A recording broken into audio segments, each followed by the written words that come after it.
ನಮಸ್ತೆ ಎಲ್ರಿಗೂ welcome to technophilic vulture YouTube channel. So ನಮ್ಮ ಲಾಸ್ಟ್ ವಿಡಿಯೋದಲ್ಲಿ ನಾವು HTML ಟ್ಯಾಗ್ಸ್ ಬಗ್ಗೆ ಮತ್ತೆ ವೆಬ್ ಪೇಜ್ ಅಲ್ಲಿ ಹೇಗೆ ಲಿಸ್ಟ್ ನ ಮತ್ತೆ ಟೇಬಲ್ಸ್ ನ ಕ್ರಿಯೇಟ್ ಮಾಡ್ತೀವಿ ಅಂತ ನೋಡಿದ್ವಿ. ಸೊ ಈ ವಿಡಿಯೋದಲ್ಲಿ HTML ನ ಯೂಸ್ ಮಾಡ್ಕೊಂಡು ವೆಬ್ ಪೇಜ್ ಅಲ್ಲಿ ಫಾರ್ಮ್ ನ ಹೇಗೆ ಕ್ರಿಯೇಟ್ ಮಾಡ್ತೀವಿ ಅಂತ ನೋಡೋಣ. ಇವಾಗ ನಮ್ಮ ಕಾಲೇಜಲ್ಲಿ ನಾವು ಚೆಸ್ ಕಾಂಪಿಟೇಷನ್ ನಡೆಸ್ತಿದೀವಿ ಅಂತಂದ್ರೆ ಸ್ಟೂಡೆಂಟ್ಸ್ ಗೆ ಫಿಲ್ ಮಾಡಕ್ಕೆ ಒಂದು ಫಾರ್ಮ್ ಕೊಡ್ಬೇಕಲ್ವಾ. ಸೊ ವೆಬ್ ಪೇಜ್ ಅಲ್ಲಿ ಆ ಫಾರ್ಮ್ ನ ಹೇಗೆ ಕ್ರಿಯೇಟ್ ಮಾಡ್ತೀವಿ ಅಂತ ನೋಡೋಣ. ಸೊ ಫಸ್ಟ್ ಫಾರ್ಮ್ ಆಕ್ಷನ್ ಒಳಗಡೆ ನಾನು backend.php ಅಂತ ಕೊಡ್ತೀನಿ. ಅಂದ್ರೆ ಬ್ಯಾಕ್ ಎಂಡ್ PHP ಇರುತ್ತೆ ಅಂತ. ಬಟ್ ಇವಾಗ ಬ್ಯಾಕ್ ಎಂಡ್ ಬಗ್ಗೆ ಯಾವುದೇ ಕೋಡ್ ಬರಿತಾ ಇಲ್ಲ. ಸೊ ಫಾರ್ಮಲ್ ಫಸ್ಟ್ ಏನಿರುತ್ತೆ, ನೇಮ್ ಇರುತ್ತೆ. ಸೊ ನೇಮ್ಗೆ ಫಸ್ಟ್ ನಾನು div ಹಾಕ್ತಾ ಇದ್ದೀನಿ. div ಏನಕ್ಕೆ ಯೂಸ್ ಮಾಡ್ತೀವಿ ಅಂತಂದ್ರೆ ಫಾರ್ಮಲ್ಲಿ ಬರೀ ನೇಮ್ ಅಷ್ಟೇ ಇರಲ್ಲ, name, phone number, email ID ಎಲ್ಲ ಇರುತ್ತೆ ಅಲ್ವಾ.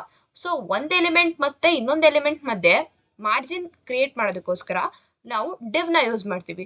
div ಅನ್ನೋದು ಒಂದು ಬ್ಲಾಕ್ ಎಲಿಮೆಂಟ್. ಇವಾಗ ಫಸ್ಟ್ ನೇಮ್ ಅಂಡ್ ಇಲ್ಲಿ ನಾನು ಇನ್ಪುಟ್ ಅಂತ ಕೊಡ್ತಾ ಇದ್ದೀನಿ. ಇನ್ಪುಟ್ ಅನ್ನೋದು ಒಂದು ಇನ್ಲೈನ್ ಎಲಿಮೆಂಟ್. ಅಂದ್ರೆ ನಮ್ಗೆ ವೆಬ್ ಪೇಜ್ ಅಲ್ಲಿ ಫಾರ್ಮ್ ಅಲ್ಲಿ ಏನ್ ಡಿಸ್ಪ್ಲೇ ಆಗುತ್ತಲ್ಲ ಅದನ್ನ ನಾವು ಇನ್ಲೈನ್ ಎಲಿಮೆಂಟ್ ಅಂತ ಕರೀತೀವಿ. ಸೊ ಟೈಪ್ ಟೆಕ್ಸ್ಟ್, ನೇಮ್ ನ ಟೆಕ್ಸ್ಟ್ ಟೈಪ್ ಅಲ್ಲೇ ಟೈಪ್ ಮಾಡೋದು. ಸೊ ಇಲ್ಲಿ ನೇಮ್ ಒಳಗಡೆ ನಾನು ಎಗೈನ್ ನೇಮ್ ಅಂತ ಕೊಡ್ತಾ ಇದ್ದೀನಿ. ಇಲ್ಲಿ ನೇಮ್ ಒಳಗಡೆ ನಾನು ಯಾಕೆ ನೇಮ್ ಅಂತ ಕೊಟ್ಟೆ ಅಂದ್ರೆ ಬ್ಯಾಕ್ ಎಂಡ್ ಅಲ್ಲಿ ನೇಮ್ ಅಲ್ಲಿ ಫಸ್ಟ್ ನೇಮ್ ಸೇವ್ ಆಗಿರುತ್ತೆ. So next first name save ಮಾಡ್ಕೊಂಡ್ವಿ. ಇವಾಗ ಲಾಸ್ಟ್ ನೇಮ್ ಹಾಕ್ಬೇಕಲ್ವಾ. ಸೊ ಮಧ್ಯದಲ್ಲಿ ನಾನು BR ಟ್ಯಾಗ್ ನ ಯೂಸ್ ಮಾಡ್ತಿದ್ದೀನಿ ಸ್ವಲ್ಪ ಗ್ಯಾಪ್ ಕ್ರಿಯೇಟ್ ಮಾಡೋದಕ್ಕೆ. ಸೊ ಮತ್ತೆ div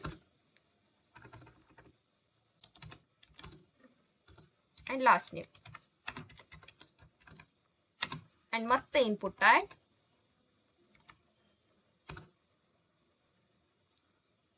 ಸೊ ಟೈಪ್ ಟೆಕ್ಸ್ಟ್ ಇರುತ್ತೆ ಅಂಡ್ ಇಲ್ಲಿ name, last name. So last name ಒಳಗಡೆ ಈ ಲಾಸ್ಟ್ ನೇಮ್ ಸೇವ್ ಆಗಿರುತ್ತೆ. ಅಂಡ್ ಮತ್ತೆ ಲೈನ್ ಬ್ರೇಕ್ ಹಾಕ್ತಾ ಇದ್ದೀನಿ ಅಂಡ್ ಇನ್ನೊಂದು div ನ ಕ್ರಿಯೇಟ್ ಮಾಡ್ಕೊಂಡು ಇವಾಗ ಫಸ್ಟ್ ನೇಮ್ ಮತ್ತೆ ಲಾಸ್ಟ್ ನೇಮ್ ನ ಕ್ರಿಯೇಟ್ ಮಾಡಿದ್ವಿ. Next student date of birth ಬೇಕು. Date of birth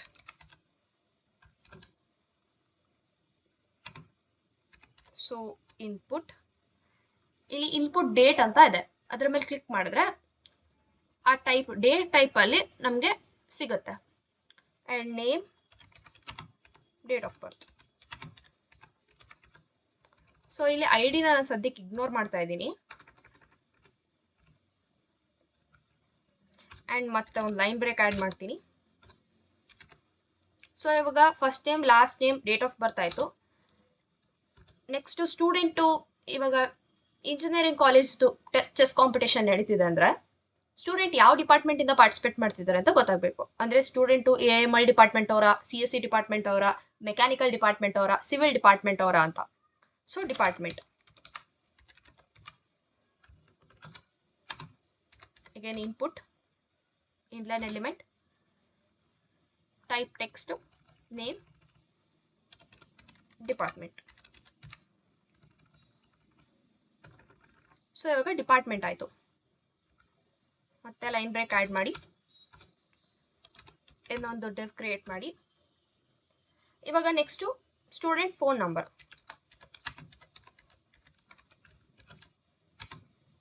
input. So ಇದನ್ನ ನಾವು ಟೆಕ್ಸ್ಟ್ ಫಾರ್ಮ್ಯಾಟ್ ಅಲ್ಲಿ ಸೇವ್ ಮಾಡಕ್ ಆಗಲ್ಲಲ್ವಾ. So number and name, phone number and again ಇಲ್ಲಿ ಒಂದು line break. So phone number ಆದ್ಮೇಲೆ ನೆಕ್ಸ್ಟ್ ಜೆಂಡರ್, ಅಂದ್ರೆ ಸ್ಟೂಡೆಂಟ್ ಯಾವ ಜೆಂಡರ್ ಅಂತ ತಿಳ್ಕೊಳ್ಳೋದಕ್ಕೆ. ಇಲ್ಲಿ ಇನ್ಪುಟ್, ರೇಡಿಯೋ. ಇಲ್ಲಿ ನಾನು ಯಾಕೆ ಇನ್ಪುಟ್ ರೇಡಿಯೋ ಯೂಸ್ ಮಾಡಿದ್ದೀನಿ ಅಂತಂದ್ರೆ ಇಲ್ಲಿ ಜೆಂಡರ್ ಅಲ್ಲಿ ಮೇಲ್ ಇರುತ್ತೆ, ಫಿಮೇಲ್ ಇರುತ್ತೆ, ಅದರ್ಸ್ ಇರುತ್ತೆ. ನಂಗೆ ಯಾವ್ದಾದ್ರು ಒಂದೇ ಸೆಲೆಕ್ಟ್ ಆಗ್ಬೇಕು. ಅಂದ್ರೆ ಮೇಲ್ ಫಿಮೇಲ್ ಎರಡೂ ಸೆಲೆಕ್ಟ್ ಮಾಡಕ್ ಆಗ್ಬಾರ್ದು, ಅಥವಾ ಮೇಲ್ ಅದರ್ಸ್ ಎರಡೂ ಸೆಲೆಕ್ಟ್ ಮಾಡಕ್ ಆಗ್ಬಾರ್ದು. ಬರೀ ಮೇಲ್ ಅಂದ್ರೆ ಮೇಲೇ ಸೆಲೆಕ್ಟ್ ಆಗ್ಬೇಕು, ಫಿಮೇಲ್ ಅಂದ್ರೆ ಫಿಮೇಲೇ ಸೆಲೆಕ್ಟ್ ಆಗ್ಬೇಕು ಅನ್ನೋದಕ್ಕೋಸ್ಕರ ನಾನಿಲ್ಲಿ ರೇಡಿಯೋನ ಯೂಸ್ ಮಾಡ್ತಾ ಇದ್ದೀನಿ. ಸೊ ಇಲ್ಲಿ ನೇಮ್, ಜೆಂಡರ್, ಇದು ನಾವು ಮೇಲ್ಗೆ ಕ್ರಿಯೇಟ್ ಮಾಡಿರೋದು. ಸೊ ಫೀಮೇಲಿಗೆ ಒಂದು ಕ್ರಿಯೇಟ್ ಮಾಡೋಣ.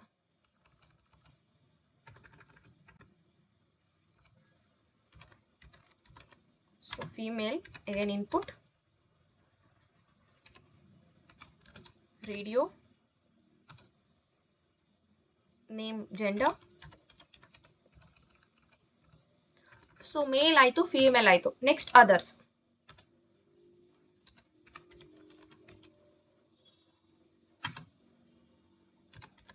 ಇನ್ಪುಟ್,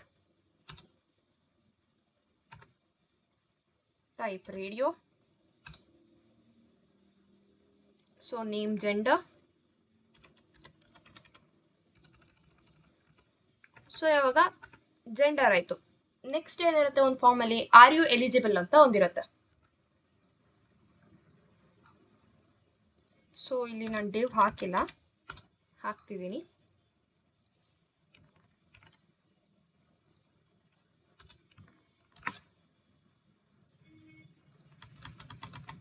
ಅಂಡ್ ಇಲ್ಲಿ ಒಂದು ಲೈನ್ ಬ್ರೇಕ್ ಹಾಕ್ತಾ ಇದ್ದೀನಿ.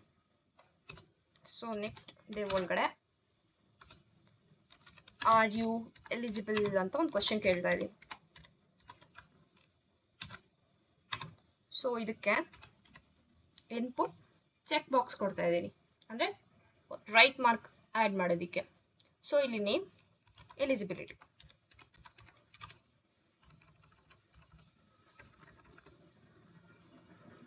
ಸೊ ಆರ್ ಯು ಎಲಿಜಿಬಲ್ ಆಯಿತು.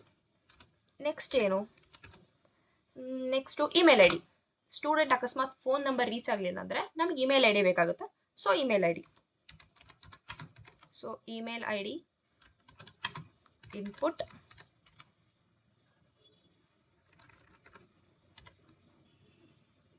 Input email.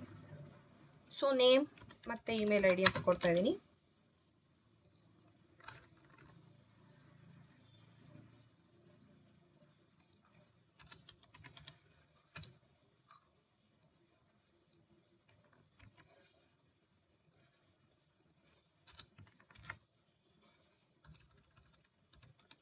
So email I D ಆಯಿತು. ನೆಕ್ಸ್ಟ್ ಏನು ಸೇವ್ ಮಾಡೋಣ, ನೆಕ್ಸ್ಟು ಇವಾಗ ಪ್ರೀವಿಯಸ್ಲಿ ಅವ್ರು ಯಾವುದಾದ್ರೂ ಅಚೀವ್ಮೆಂಟ್ ಮಾಡಿದಿದ್ರೆ ಆ ಅಚೀವ್ಮೆಂಟ್ ಅವರು ಟೈಪ್ ಮಾಡಬೇಕು ಅಂದರೆ ಅದಕ್ಕೊಂದು ಟೆಕ್ಸ್ಟ್ ಬಾಕ್ಸ್ ಕ್ರಿಯೇಟ್ ಮಾಡೋಣ.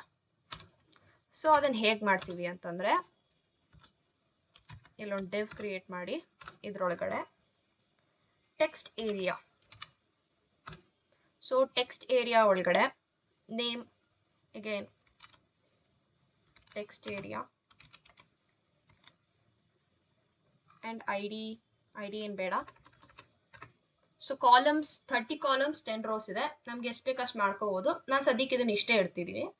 ಸೊ ಇಲ್ಲಿ ಕ್ವೆಶ್ಚನ್ ಕೇಳೋಣ ನಾವು, right about your previous achievements in chess ಅಂತ. ಸೊ ಇದಿಷ್ಟು ಫಾರ್ಮ್ ಆಯಿತು. ಆ್ಯಂಡ್ ಫಾರ್ಮ್ಗೆ ಹೆಡ್ಡಿಂಗ್ ಇಲ್ಲಿ ಕೊಡೋಣ, H1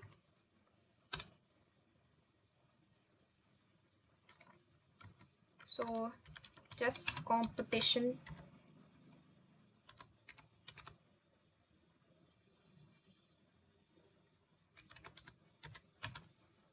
in any college like XYZ college.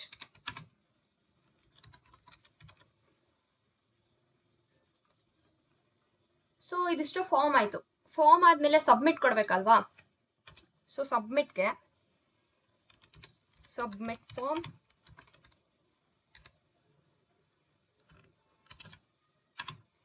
And ಇಲ್ಲಿ input submit and name submission.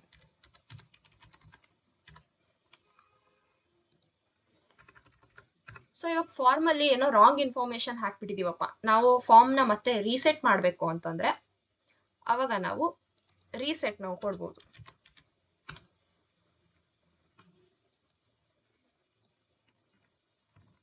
So ಇಲ್ಲಿ ಪ್ರತಿಯೊಂದು ಎಲಿಮೆಂಟ್ಗೂ ಡಿವ್ ನ ಹಾಕೋದು ಮರಿಬೇಡಿ, ಯಾಕಂದ್ರೆ ಅದು ಹೊಸ ಲೈನಲ್ಲಿ ಬರಬೇಕು ಅಂತಂದ್ರೆ ನಾವು ಡಿವ್ ನ ಹಾಕ್ಲೇಬೇಕು. ಅಂಡ್ ನೀವು ಲೈನ್ ಬ್ರೇಕ್ BR ಹಾಕೋದ್ರಿಂದ ಸ್ವಲ್ಪ ಗ್ಯಾಪ್ ಸಿಗುತ್ತೆ ಎರಡು ಎಲಿಮೆಂಟ್ ಮಧ್ಯ. ಸೊ ನಿಮ್ಮ ಫಾರ್ಮ್ ಅವಾಗ ಚೆನ್ನಾಗಿ ಕಾಣಿಸುತ್ತೆ. Again div reset form. So ಇಲ್ಲಿ ಇನ್ಪುಟ್ ಒಳಗಡೆ ರೀಸೆಟ್ ಆ್ಯಂಡ್ ನೇಮಲ್ಲಿ ರೀಸೆಟ್. ಸೊ ಇವಾಗ ಒಂದು ಫಾರ್ಮ್ ಕ್ರಿಯೇಟ್ ಮಾಡೋಕ್ಕೆ ಇಷ್ಟು ಕೋಡ್ನ ಬರೆದಿಟ್ಕೊಂಡಿದೀವಿ. ಇದನ್ನ ನಾನು ಗೋ ಲೈವ್ ಕೊಟ್ಬಿಟ್ಟು ಲೈವ್ ಸರ್ವರ್ಗೆ ಹೋಗಿ ನಮ್ಮ ಫಾರ್ಮ್ ಹೇಗೆ ಕಾಣಿಸುತ್ತೆ ಅಂತ ತೋರಿಸ್ತೀನಿ. ಸೊ ಇಲ್ಲಿ ಗೋ ಲೈವ್ಗೆ ಕ್ಲಿಕ್ ಮಾಡೋಣ. ಸೊ ಇವಾಗ ನಮ್ಮ ವೆಬ್ ಸರ್ವರ್ ಆನ್ ಆಗಿದೆ ಆ್ಯಂಡ್ ಚೆಸ್ ಕಾಂಪಿಟೇಷನ್ಗೋಸ್ಕರ ನಾವು ಕ್ರಿಯೇಟ್ ಮಾಡಿದ ಫಾರ್ಮ್ ನಮಗೆ ಈ ಥರ ಕಾಣಿಸ್ತಾ ಇದೆ. ಸೊ ಫಸ್ಟ್ ನೇಮ್ಗೆ ಟೈಪ್ ಟೆಕ್ಸ್ಟ್ ಕೊಟ್ಟಿದ್ವಿ. So first name Karna, last name SA and ಇಲ್ಲಿ ಡೇಟ್ ಆಫ್ ಬರ್ತ್ಗೆ ಟೈಪ್ ಡೇಟ್ ಅಂತ ಕೊಟ್ಟಿದ್ವಿ. ಸೊ ಹಾಗಾಗಿ ಇಲ್ಲಿ ನೋಡ್ಬೋದು ಶೋ ಡೇಟ್ ಪಿಕ್ಕರ್ ಅಂತ ಇದೆ. ಅಂದರೆ ಒಂದು ಕ್ಯಾಲೆಂಡರ್ ಡಿಸ್ಪ್ಲೇ ಆಗುತ್ತೆ, ಅಲ್ಲಿಂದ ನಾವು ಈ ಏನಾದರೂ ಡೇಟ್ ಆಫ್ ಬರ್ತ್ ಎಂಟರ್ ಮಾಡಬೇಕು ಅಂದರೆ ಆ ಕ್ಯಾಲೆಂಡರಿಂದ ನಾವು ಡೇಟ್ ಆಫ್ ಬರ್ತ್ನ ಎಂಟರ್ ಮಾಡ್ಬೋದು. ಅದಕ್ಕೆ ನಾವು ಟೈಪ್ನ ಡೇಟ್ ಅಂತ ಕೊಟ್ಟಿದ್ವಿ. ಸೊ ಇವಾಗ ರ್ಯಾಂಡಮ್ ಆಗಿ ನಾನು ಡೇಟ್ನ 26/3 ಅಂತಂದರೆ 26th March 2004 ಅಂತ ಡೇಟ್ ಆಫ್ ಬರ್ತ್ನ ಎಂಟರ್ ಮಾಡಿದ್ದೀನಿ. So department mechanical and phone ನಂಬರ್ಗೆ ನಾವು ಟೈಪ್ನ ನಂಬರ್ ಅಂತ ಕೊಟ್ಟಿದ್ವಿ. ಸೊ ಇವಾಗ ನಾವಿಲ್ಲಿ ಯಾವುದೇ ಆಲ್ಫಾಬೆಟ್ ನಾವು ಟೈಪ್ ಮಾಡೋಕ್ಕೆ ಹೋದರೆ ಅದು ಟೈಪ್ ಆಗಲ್ಲ.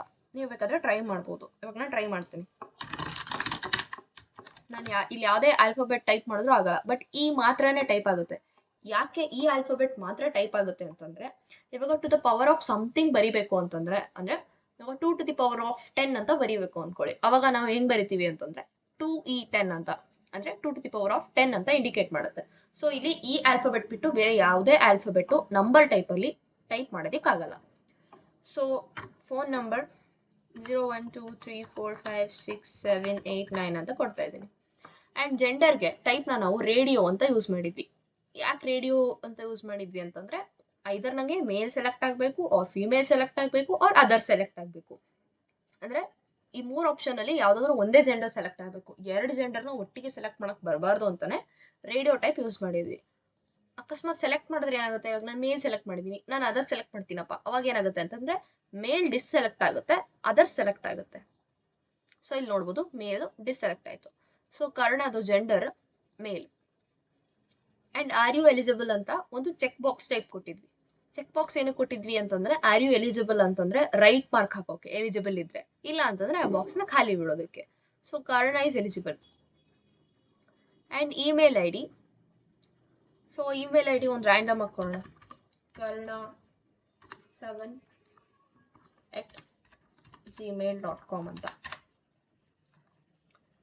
ಆ್ಯಂಡ್ ಪ್ರೀವಿಯಸ್ ಆಗಿ ಅವ್ರು ಏನಾದ್ರು ಚೆಸ್ಸಲ್ಲಿ ಅಚೀವ್ಮೆಂಟ್ಸ್ ಮಾಡಿದಿದ್ರೆ ಅದನ್ನೇ ಇಲ್ಲಿ ಟೈಪ್ ಮಾಡೋದಕ್ಕೆ ಒಂದು ಟೆಕ್ಸ್ಟ್ ಏರಿಯಾನ ನಾವು ಕ್ರಿಯೇಟ್ ಮಾಡಿದ್ವಿ. ಸೊ ಈ ಟೆಕ್ಸ್ಟ್ ಏರಿಯಾ ನಮಗೆ ಇನ್ನೊಂದು ಸ್ವಲ್ಪ ಅಗಲ ಬೇಕು ಅಥವಾ ಇನ್ನೊಂದು ಸ್ವಲ್ಪ ಉದ್ದ ಬೇಕು ಅಂತಂದರೆ ನಾವು ಕೋಡ್ ಒಳಗಡೆ ರೋಸ್ ಆ್ಯಂಡ್ ಕಾಲಮ್ಸ್ ಇರ್ತಾರೆ ಟೆಕ್ಸ್ಟ್ ಏರಿಯಾದಲ್ಲಿ. ಸೊ ಅಲ್ಲಿ ರೋಸ್ನ ಮತ್ತು ಕಾಲಮ್ಸ್ನ ಇನ್ಕ್ರೀಸ್ ಮಾಡಿಬಿಟ್ಟು ಸೈಜ್ನ ವೇರಿ ಮಾಡ್ಬೋದು. ಸೊ ಅಚೀವ್ಮೆಂಟ್ ರ್ಯಾಂಡಮ್ ಆಗಿ ಏನಾದರೂ ಒಂದು ಅಚೀವ್ಮೆಂಟ್ ಬರೆಯೋದು. So I1 chess competition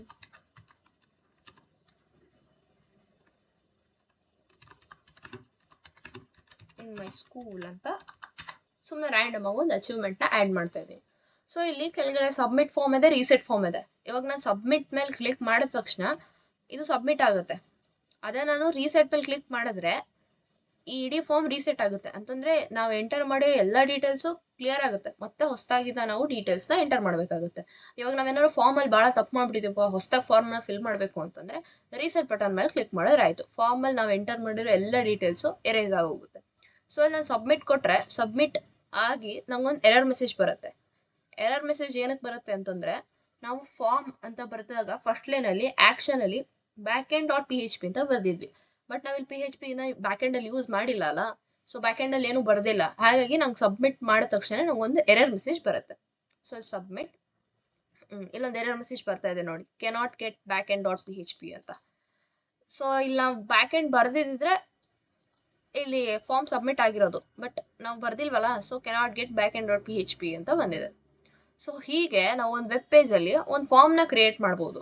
so ನಿಮಗೆ ಫಾರ್ಮ್ ಕ್ರಿಯೇಟ್ ಮಾಡೋಕ್ಕೆ ವೆಬ್ ಪೇಜಲ್ಲಿ ಒಂದು ಪ್ರಾಕ್ಟೀಸ್ ಕ್ವೆಶ್ಚನ್ ಏನು ಅಂತಂದರೆ, ಯಾವುದಾದ್ರೂ ಒಂದು ಎಕ್ಸಾಮ್ ಅಪ್ಲಿಕೇಶನ್ ಫಾರ್ಮ್ನ ನೋಡಿ ಅದರಲ್ಲಿ ಅವ್ರು ಏನೇನು ಡೀಟೇಲ್ಸ್ ಕೇಳಿದ್ದಾರೆ ಅಂತ ನೋಡಿ, ಇಗ್ನೋರ್ ಆಲ್ ದ CSS ಅಂತಂದರೆ ಅವ್ರಿಗೆ ಏನು ಬ್ಯಾಕ್ಗ್ರೌಂಡ್ ಇಮೇಜ್ ಆ್ಯಡ್ ಮಾಡಿದ್ದಾರೆ, ಏನೇನು ಡಿಸೈನಿಂಗ್ ಕೊಟ್ಟಿದ್ದಾರೆ ಅದೆಲ್ಲ ಬಿಟ್ಬಿಡಿ. ಜಸ್ಟ್ ನೇಮ್, ಫೋನ್ ನಂಬರ್ ಅಥವಾ PUC ಮಾರ್ಕ್ಸ್ ಕೇಳಿರ್ತಾರೆ. ಸೊ ಆ ಥರ ಡೇಟಾ ಏನು ಕೇಳಿದ್ದಾರೆ ಅಂತ ನೋಡ್ಬಿಟ್ಟು ನೀವು ನಿಮ್ಮ ಓನ್ ಫಾರ್ಮ್ನ ಕ್ರಿಯೇಟ್ ಮಾಡಿ ಅದನ್ನ ಗೋ ಲೈವ್ ಮೇಲೆ ಕ್ಲಿಕ್ ಮಾಡಿ ಅದು ಲೈವ್ ಸರ್ವರಲ್ಲಿ ಹೇಗೆ ಕಾಣಿಸುತ್ತೆ ಅಂತ ನೋಡಿ. So thank you for watching this video. Kindly like the video and subscribe the channel.